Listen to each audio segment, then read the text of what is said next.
On the night of October 13, 1862, the small frontier town of Millbrook, Arkansas, held a population of exactly 247 souls.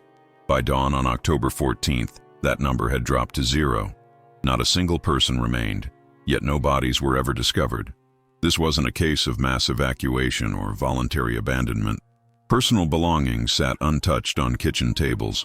Meals remained half-eaten, still warm when the first outsiders arrived. Children's toys lay scattered in yards as if dropped mid-play.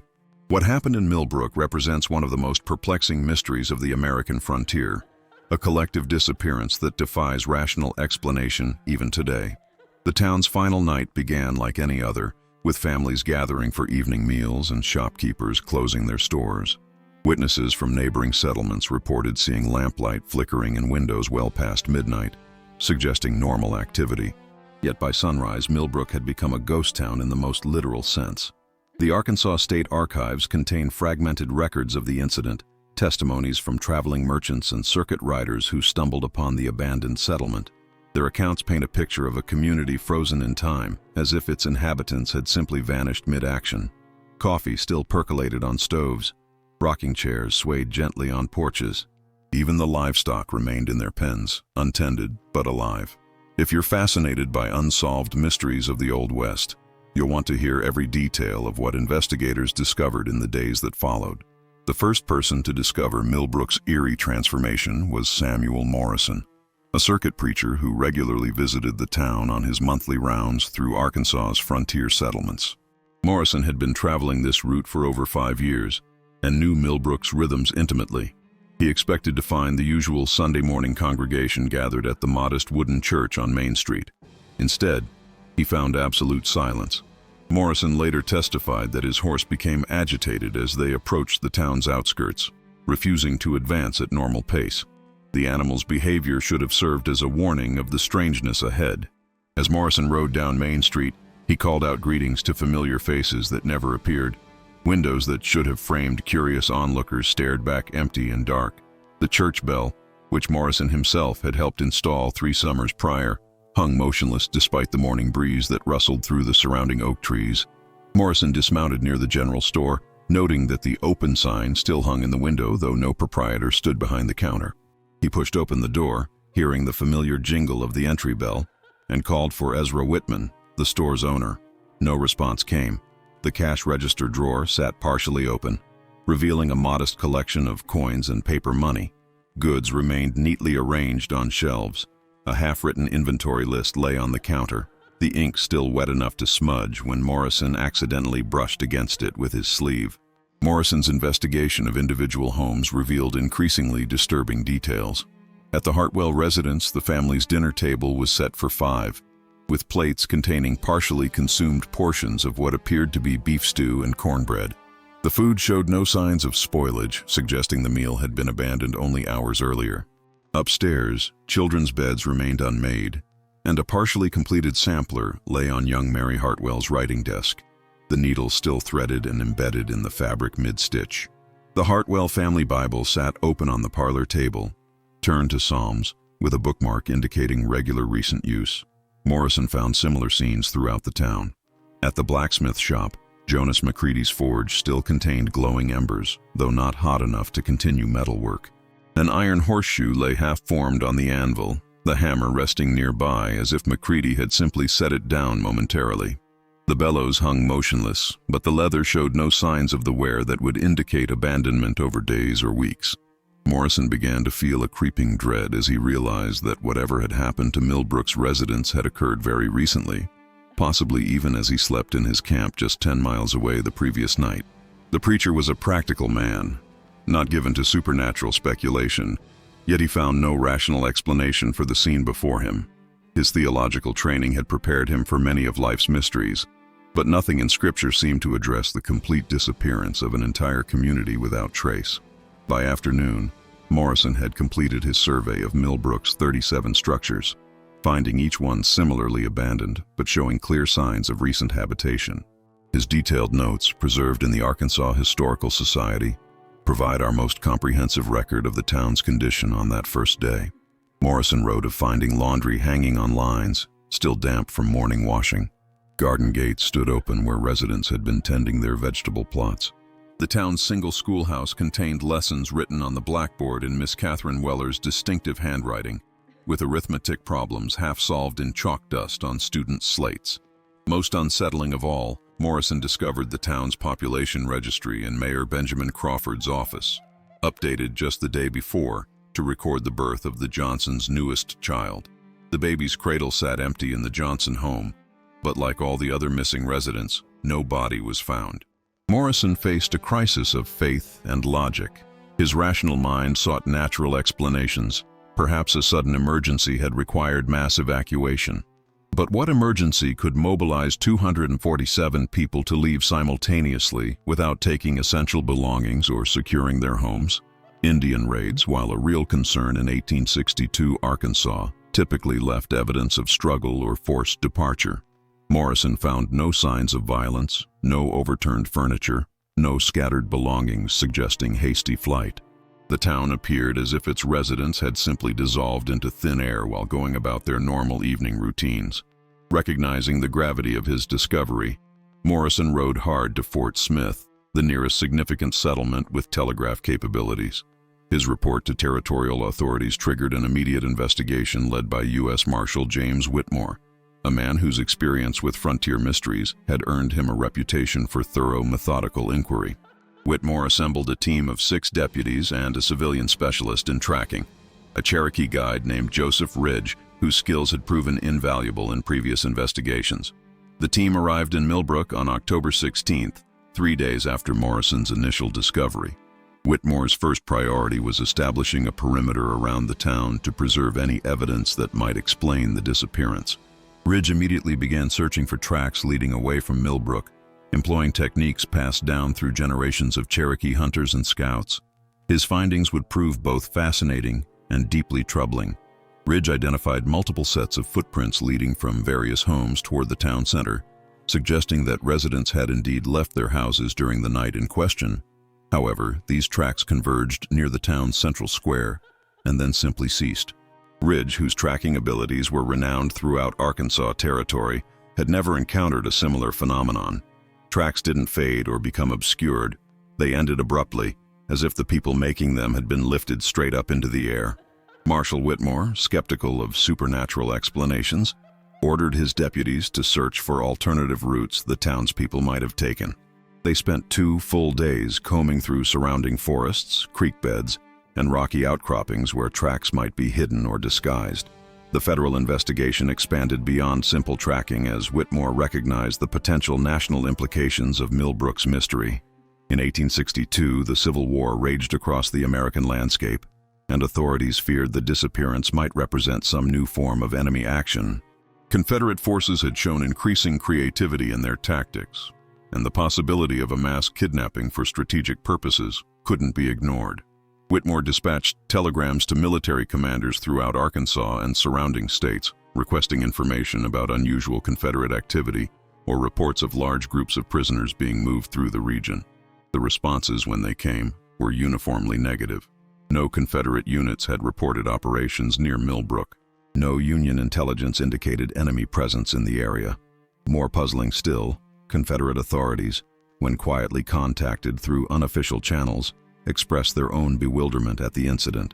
Even in wartime, the complete disappearance of an entire town was unprecedented and of concern to both sides.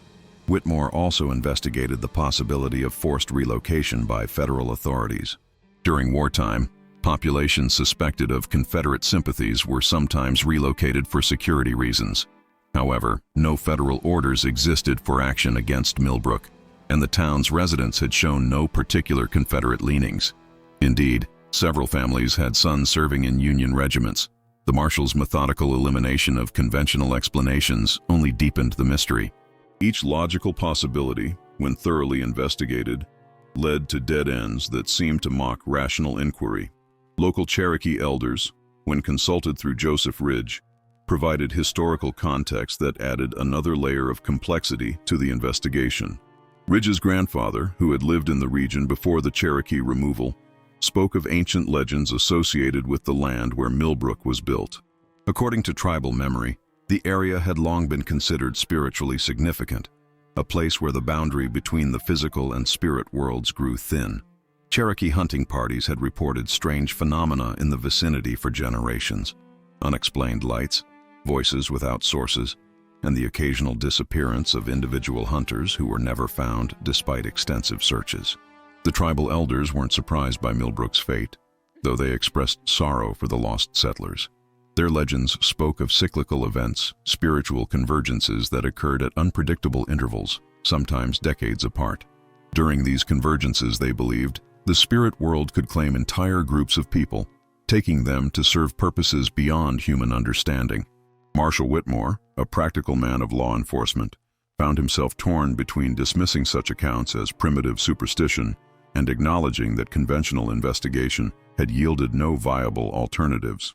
His reports to federal authorities carefully noted the Cherokee perspectives while maintaining focus on factual observations. Yet privately, Whitmore began to wonder if the American frontier held mysteries that transcended the boundaries of civilized understanding. The possibility both frightened and fascinated him, challenging fundamental assumptions about the nature of reality in ways his legal training had never prepared him to address. Physical evidence from Millbrook continued to puzzle investigators as they extended their presence in the abandoned town. Dr. Henry Caldwell, a physician from Little Rock with experience in forensic examination, was summoned to analyze any medical aspects of the disappearance. Caldwell's examination of the preserved food, clothing, and personal items revealed details that defied explanation.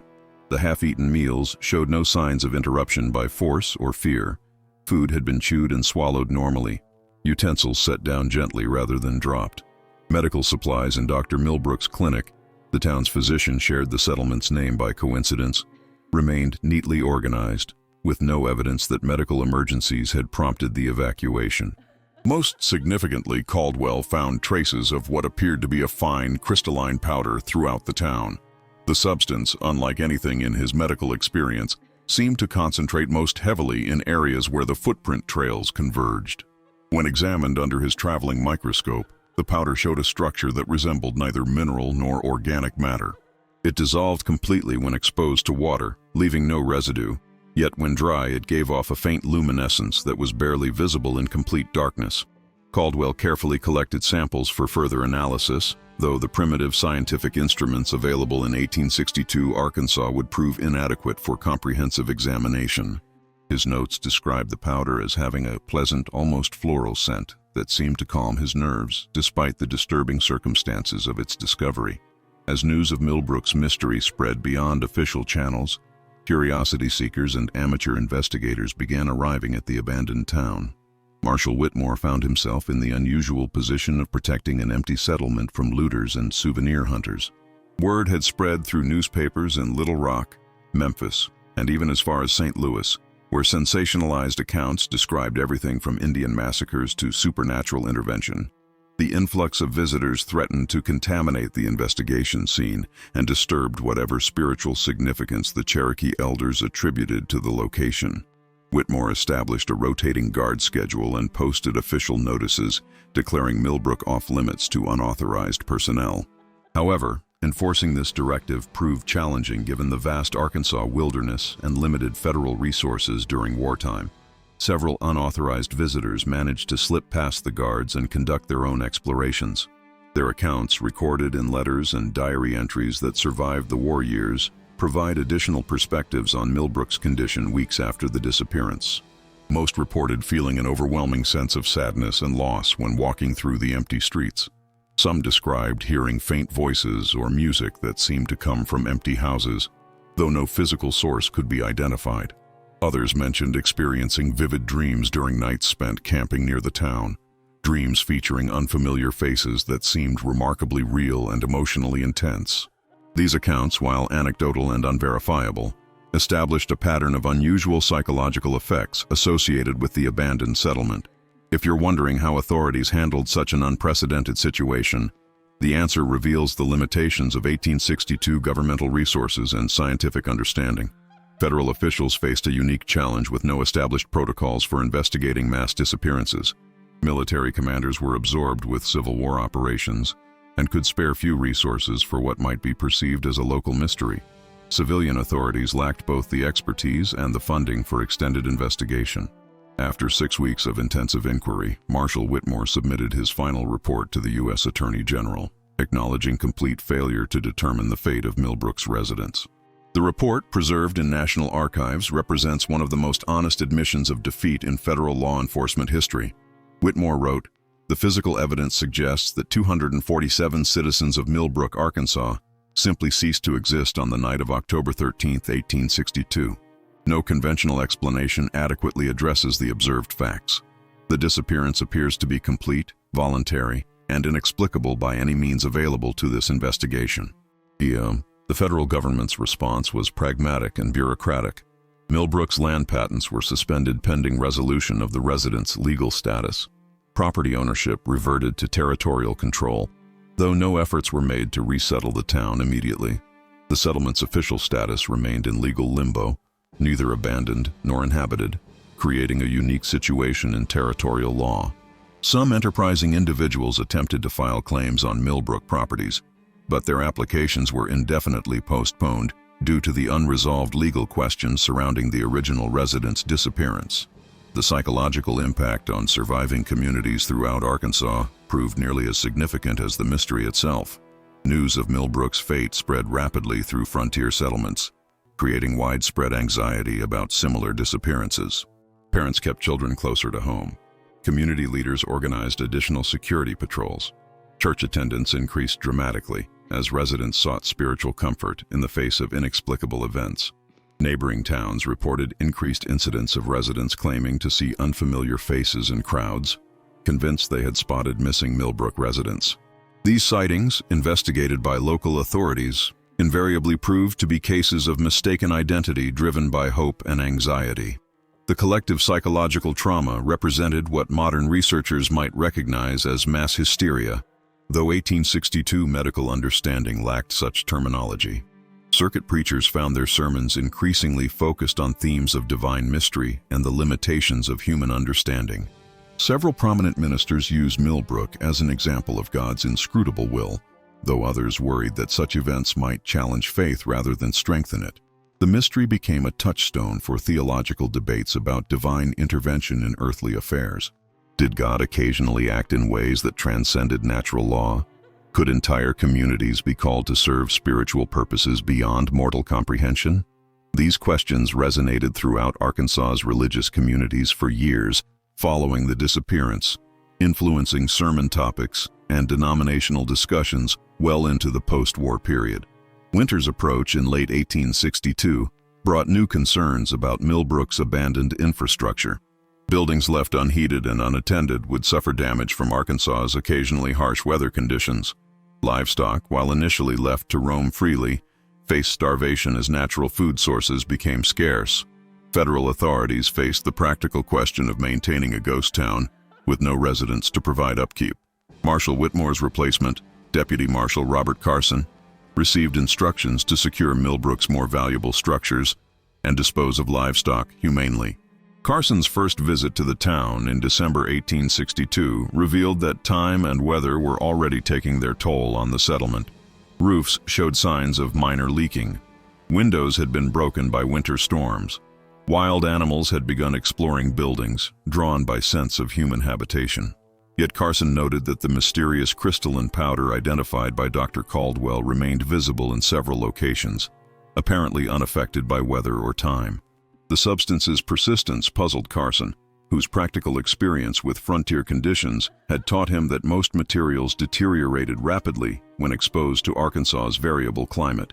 He collected additional samples and forwarded them to federal authorities, though wartime priorities meant scientific analysis remained limited. Carson's monthly reports through the winter of 1862-1863 documented Millbrook's gradual transition from mysteriously abandoned town to genuinely deteriorating ghost settlement. Nature began reclaiming structures that human hands no longer maintained, yet the core mystery remained as perplexing as ever. Spring 1863 brought an unexpected development that reignited official interest in Millbrook's mystery. A traveling merchant named David Thornton reported encountering a group of people near the abandoned town who claimed to be former residents returning to check on their homes. Thornton, unaware of the previous year's disappearance, had engaged several individuals in conversation before continuing his journey. Only when he reached Fort Smith and mentioned his encounter did authorities realize the significance of his report.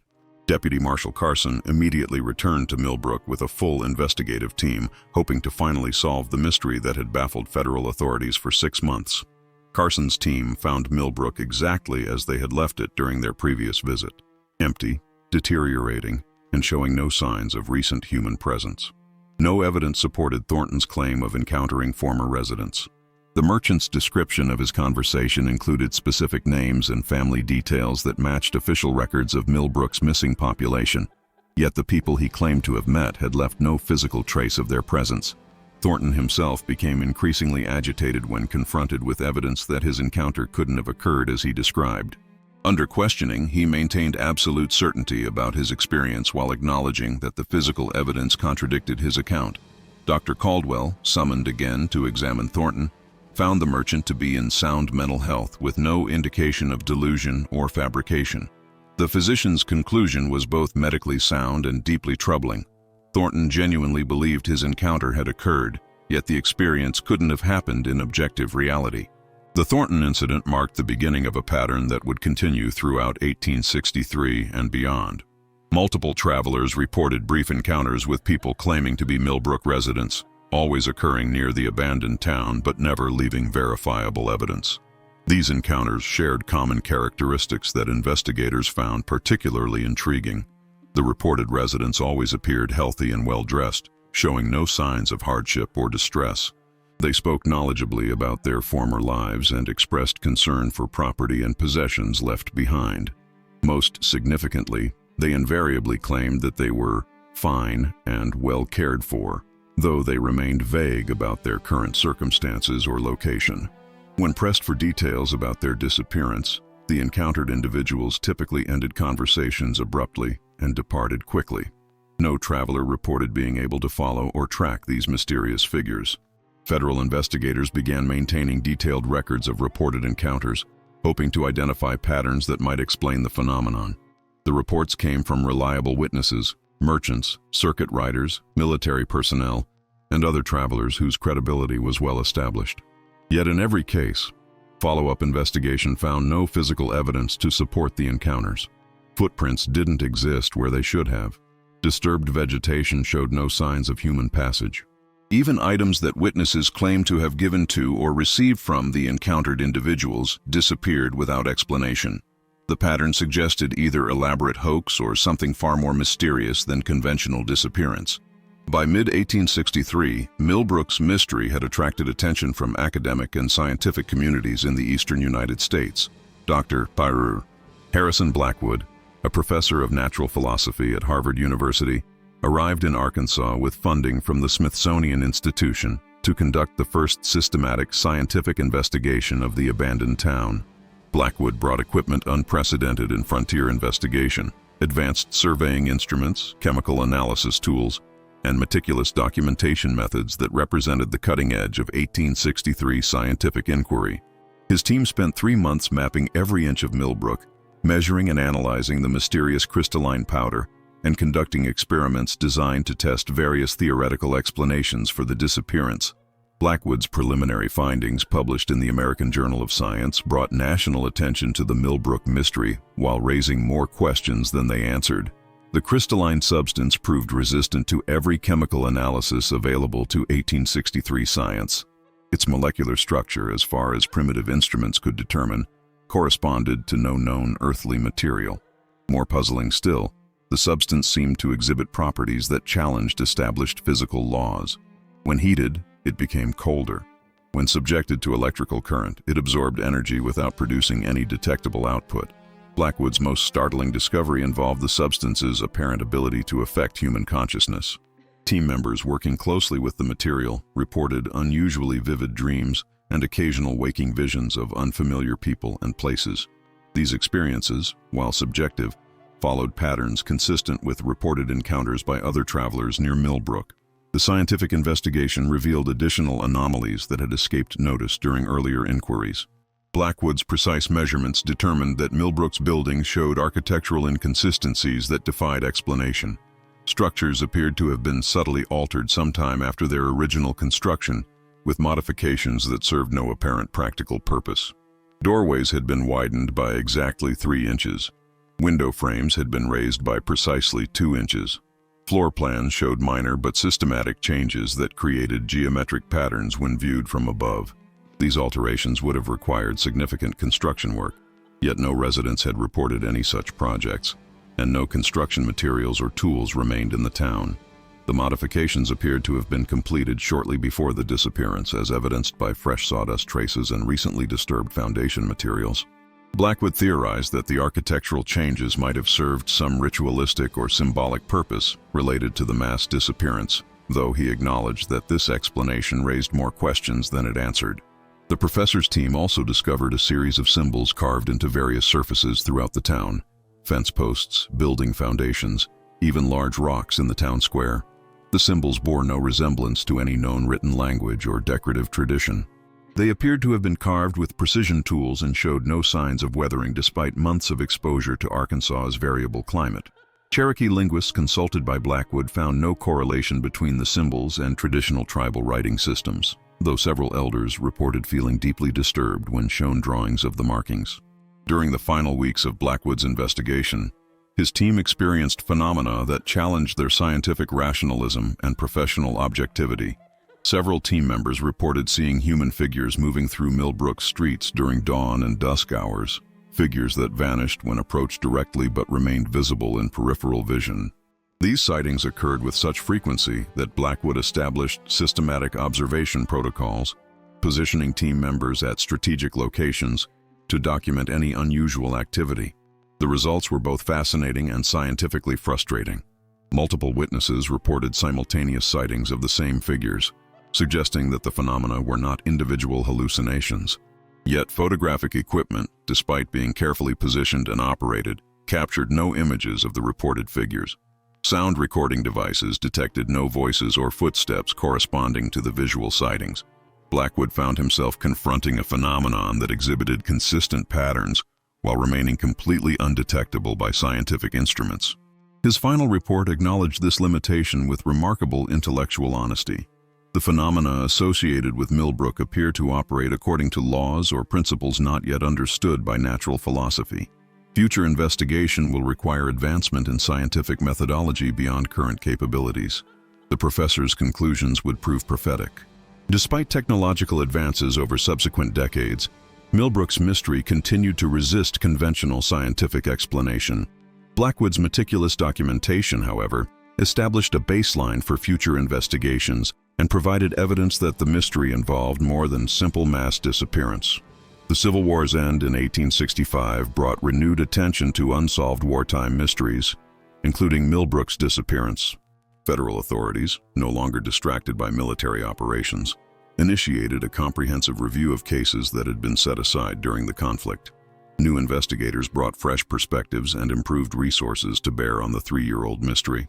Colonel Marcus Webb, a Union intelligence officer with extensive experience in unconventional investigations, was assigned to lead this renewed inquiry. Webb's military background provided a unique approach to the case.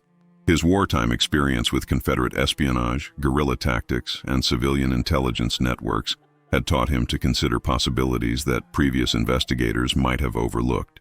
Webb theorized that Millbrook's disappearance might represent an elaborate intelligence operation, possibly involving foreign agents seeking to destabilize American frontier settlements. This hypothesis, while logical within Webb's military framework, quickly encountered the same evidentiary problems that had frustrated earlier investigations. No foreign government had the capability or motivation to orchestrate such an operation.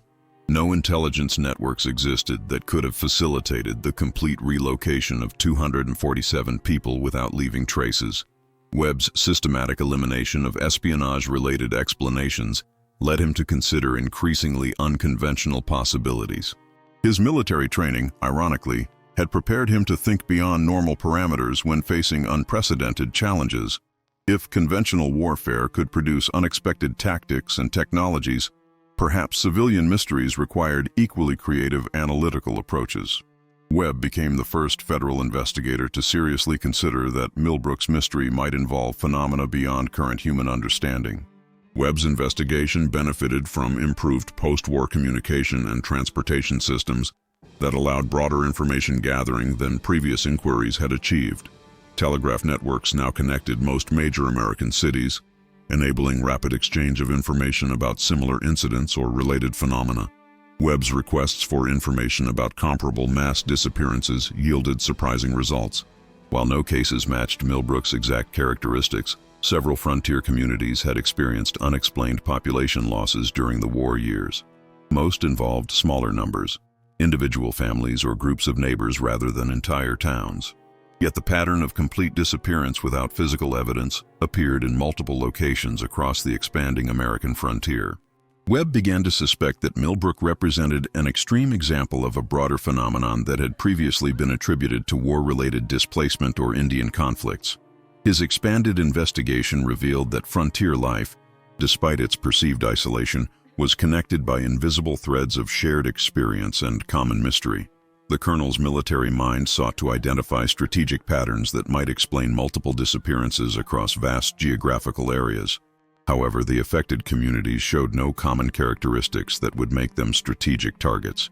They represented different ethnicities, economic conditions, and political affiliations. Some had strong Union loyalties, others Confederate sympathies, and many remained politically neutral. The only consistent factor was their frontier location and their complete disappearance without explanation.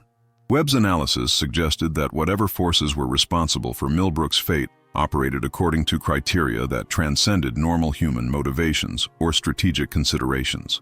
As Webb's investigation expanded, he encountered resistance from federal bureaucracy that preferred to minimize rather than publicize unsolved frontier mysteries. Post-war America was focused on Reconstruction, economic development, and westward expansion. Unexplained disappearances threatened to discourage settlement and investment in frontier regions. Political pressure mounted on Webb to conclude his investigation with conventional explanations, even if the evidence didn't fully support such conclusions. The colonel faced a crisis of professional integrity versus political expedience. His military honor demanded honest reporting of findings, yet his superiors clearly preferred conclusions that wouldn't alarm potential settlers or investors. Webb's solution was characteristically straightforward. He prepared two reports. The official document, filed with federal authorities, attributed Millbrook's disappearance to unknown Confederate operations during wartime, with residents likely relocated to undisclosed locations for strategic purposes. This explanation, while unsupported by evidence, provided bureaucrats with the conventional conclusion they desired. Webb's unofficial report, kept in his personal files and shared only with trusted colleagues, documented the true complexity of the mystery and acknowledged the inadequacy of conventional explanations. This document would later prove invaluable to future investigators who sought to understand what really happened in Millbrook. Webb's dual reporting strategy reflected the tension between scientific inquiry and political necessity that characterized many frontier investigations during America's expansion period. The colonel recognized that truth sometimes required preservation through unofficial channels when official priorities conflicted with factual accuracy. The decades following Webb's investigation saw Millbrook transformed from active mystery to historical curiosity. The abandoned town gradually deteriorated under Arkansas weather and neglect, though several structures remained partially intact well into the 20th century. Occasional visitors continued to report unusual experiences, unexplained sounds, mysterious figures, and the persistent presence of the crystalline powder that had puzzled Dr. Caldwell decades earlier. Local folklore began incorporating Millbrook into regional ghost stories and legends, though these popular accounts often bore little resemblance to documented historical facts. The transformation of factual mystery into folklore represented a common pattern in American frontier history, where unexplained events became mythologized through retelling and embellishment. By 1900, most Americans who remembered the original investigation had died, and newer generations knew Millbrook primarily through sensationalized newspaper accounts and campfire stories. However, serious researchers continued to visit the site sporadically, drawn by the meticulous documentation left by earlier investigators. The mystery's resistance to explanation, rather than diminishing over time, seemed to deepen as advancing scientific knowledge failed to provide insights that 19th century inquiry had missed. Modern investigators brought improved tools and methodologies to bear on the same evidence that had puzzled their predecessors, only to encounter the same fundamental inexplicability. This pattern suggested that Millbrook's mystery involved something beyond technological solutions or scientific advancement. The phenomenon appeared to exist outside normal parameters of investigation, regardless of the era or methods employed. Archaeological surveys conducted in the 1920s and 1940s confirmed the accuracy of earlier documentation while adding few new insights. Contemporary analysis of the Millbrook mystery benefits from advanced scientific understanding that wasn't available to 19th century investigators, yet the fundamental questions remain unanswered. Modern forensic techniques, applied to preserved samples of the mysterious crystalline substance, have revealed molecular structures that don't correspond to any known earthly materials. Spectrographic analysis shows elemental compositions that shouldn't exist under normal physical conditions. The substance appears to maintain quantum states that violate established laws of physics, suggesting either measurement errors or phenomena beyond current scientific comprehension. Psychological studies of reported encounters with former Millbrook residents have identified patterns consistent with collective hallucination or shared delusional experiences. Yet the consistency and detail of these reports challenge simple psychiatric explanations. The witnesses show no other signs of mental instability, and their accounts contain verifiable information about Millbrook's original residents that shouldn't be available to people who never lived in the town. Modern communication technology has enabled researchers to coordinate investigations across multiple disciplines and institutions, bringing unprecedented resources to bear on the 160-year-old mystery. Yet this enhanced capability has primarily served to document more thoroughly the same inexplicable phenomena that puzzled the original investigators. If anything, modern science has made Millbrook's mystery more perplexing by demonstrating how thoroughly it violates established natural laws. The case has become a touchstone for researchers interested in anomalous phenomena, representing one of the best documented examples of mass disappearance that resists conventional explanation. The lessons of Millbrook extend beyond its specific mystery to broader questions about the limits of human understanding and the assumptions underlying our perception of reality. The case demonstrates how thoroughly documented events can remain inexplicable despite the application of increasingly sophisticated investigative methods. This reality challenges the common assumption that scientific advancement inevitably leads to the resolution of mysterious phenomena. Sometimes greater knowledge serves primarily to illuminate the depth of our ignorance rather than to provide answers. Millbrook also illustrates the psychological and social impact of unexplained events on communities and institutions. The mystery's effects extended far beyond the 247 people who disappeared, influencing federal policy, local folklore, religious belief, and scientific methodology for generations.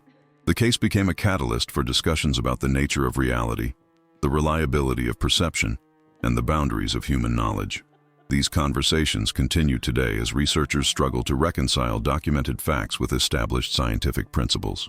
The Millbrook mystery serves as a reminder that the American frontier harbored phenomena that transcended the conventional historical narratives of westward expansion, resource exploitation, and cultural conflict. Some frontier experiences involved encounters with aspects of reality that remain beyond human comprehension, regardless of technological advancement or intellectual sophistication. These encounters, while rare, were significant enough to influence the development of American consciousness and to challenge fundamental assumptions about the nature of existence itself. Millbrook stands as testimony to the persistence of mystery in an age that often assumes all phenomena will eventually yield to rational explanation. Recent investigations have focused on potential connections between Millbrook's disappearance and similar phenomena reported from other historical periods and geographical locations. Researchers have identified comparable mass disappearances in various cultures and eras, suggesting that the Arkansas incident might represent part of a broader pattern of human experience that transcends specific times and places. Ancient historical records contain accounts of entire populations vanishing without explanation, often accompanied by unusual atmospheric conditions or the appearance of strange substances similar to Millbrook's crystalline powder. These historical parallels don't explain the mystery, but they provide context that suggests Millbrook's fate wasn't entirely unique in human experience. The phenomenon appears to occur cyclically across different cultures and continents, following patterns that remain largely unpredictable, but occasionally leave traces in historical records. Modern database analysis has revealed statistical anomalies in missing person reports from various regions, with certain geographical areas showing higher than normal rates of unexplained disappearances. While most of these cases involve individuals or small groups rather than entire communities, the accumulated data suggests underlying forces that operate continuously at low levels, occasionally intensifying to produce events like Millbrook's mass disappearance. This research has attracted attention from government agencies interested in national security implications, though official involvement remains largely classified. The possibility that natural or artificial forces might be capable of causing mass disappearances has obvious implications for homeland security and emergency preparedness planning. However, the lack of understanding about these phenomena makes effective countermeasures impossible to develop.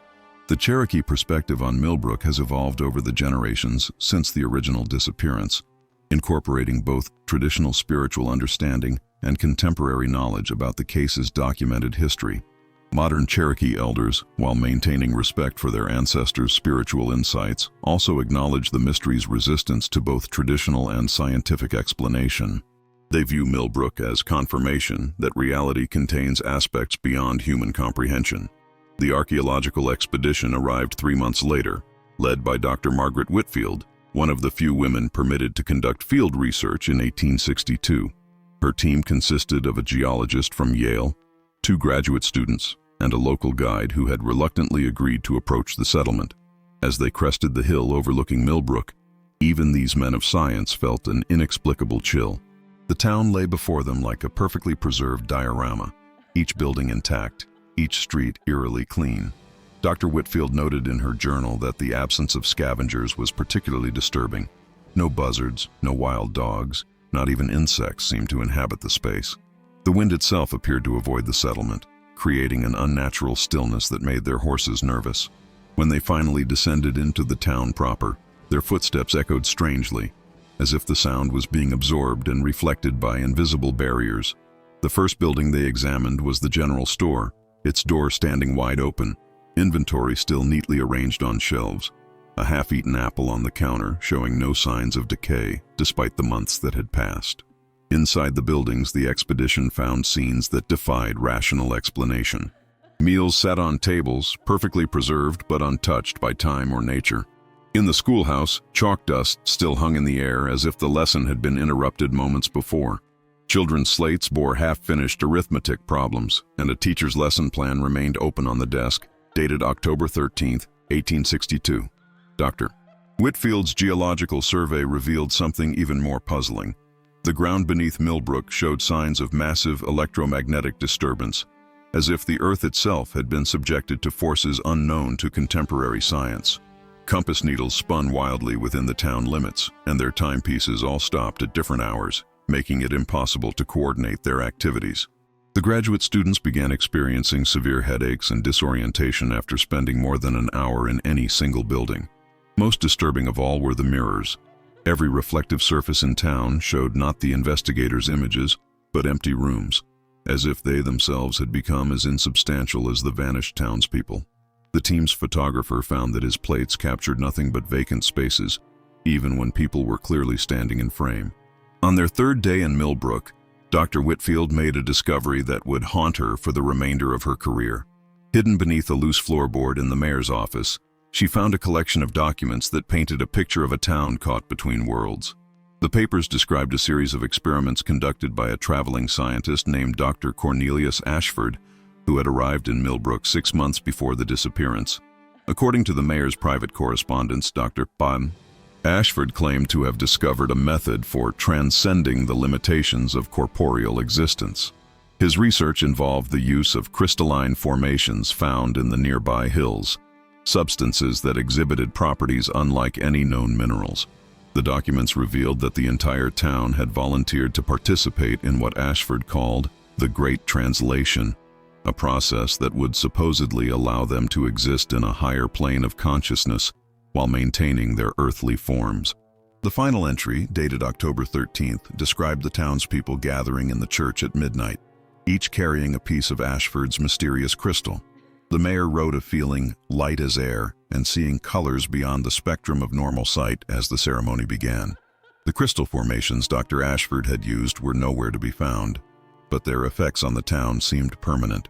Dr. Whitfield's team noticed that time itself behaved strangely within Millbrook's boundaries.